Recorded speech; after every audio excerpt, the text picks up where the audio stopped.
Hello everyone, assalamu alaikum. This is me MD Ali Reza Akash and welcome to my YouTube channel. তো এটা আমার 5 number blog. আজকের blog হচ্ছে ব্যাং। আমার দুইটা ফ্রেন্ড তারা বাজি ধরছে ব্যাঙের মাংস খাবে।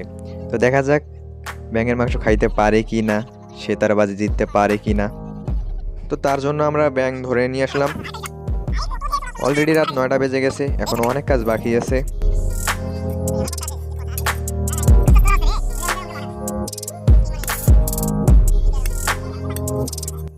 তো আমরা এখন ব্যাঙের পা দুইটা নিব, বাকিটা ফেলে দিব।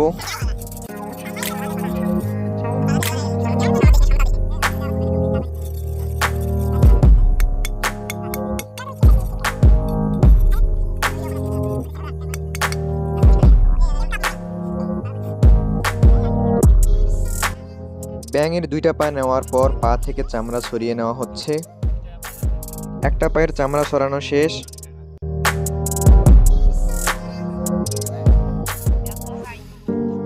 দুটো পা থেকে চামড়া সরানো শেষ, দেখতেই পারতেছেন। ব্যাঙের পা থেকে চামড়া সরানোর পর বোঝাই যাচ্ছে না যে এটা ব্যাঙের পা। ব্যাঙের পায়ের মাংস কোন মাংসের মতো দেখা যাচ্ছে কমেন্টে জানাবেন।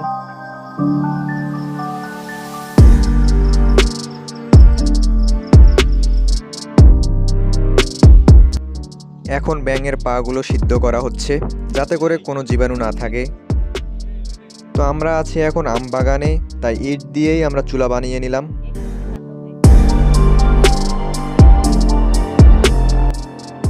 একটু লবণও দিয়ে দেওয়া হলো।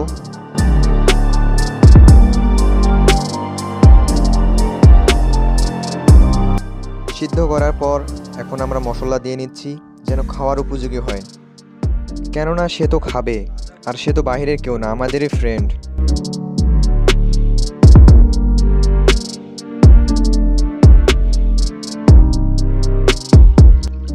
তেল দিলাম, তেল গরম হচ্ছে।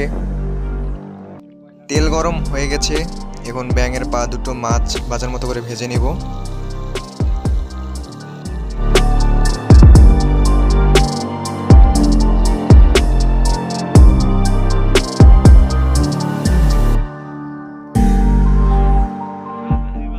তো ভাজা প্রায় শেষ। ব্যাঙের পা দুটো দেখে বোঝাই যাচ্ছে না, অনেক সুন্দর হয়েছে।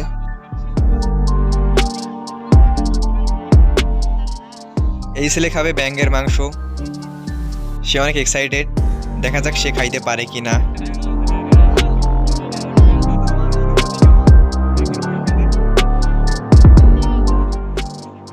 তার হাতে এখন ব্যাঙের মাংস।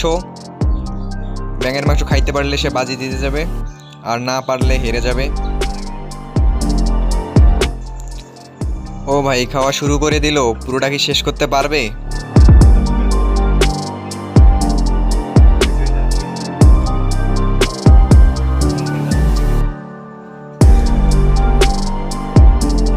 ব্যাঙের মাংস খাইতে কেমন লাগতেছে সাজদুল? ভালো, নাইস।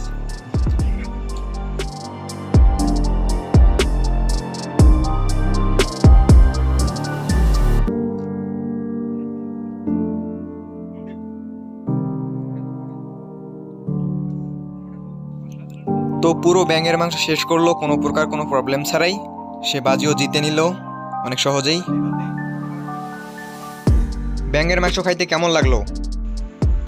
আমি কখনো ভাবতে পারিনি যে ব্যাঙের মাংস এতটা সুন্দর এবং এতটা ভালো হবে। একদম মাছের মতো খাইতে, খুব খুব সুস্বাদু খাইতে।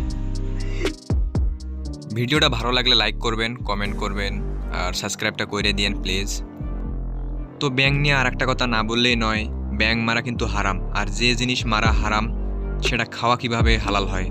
তো আপনারা এরকম কাজ থেকে বিরত থাকবেন। যে বাজি ধরে অনেকে কিন্তু অনেক রকম কাজ করে, এগুলো থেকে আমাদের বিরত থাকতে হবে। ভালো থাকবেন, সুস্থ থাকবেন। আসসালামু আলাইকুম, দেখা হবে পরের ব্লগে।